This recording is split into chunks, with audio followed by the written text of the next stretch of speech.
Sundan naman po natin yan ng strong hand. No? Strong hand.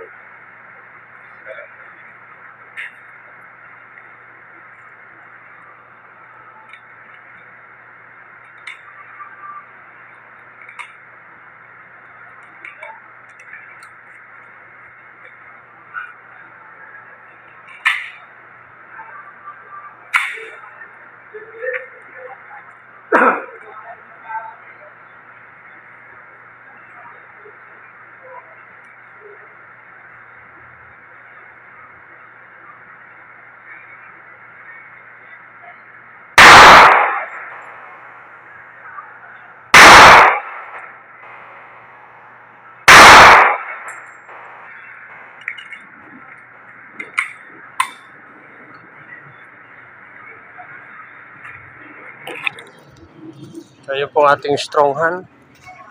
Strong hand is still alpha. No? Strong hand natin. So 1, 2, 1, 2, and 3. Yan po. So dito pa rin po tayo magbase, no? Sa alpha. So ang ating pong target, meron tong alpha, Charlie, Delta. No? Yan po yung ating alpha. Yan po. So subukan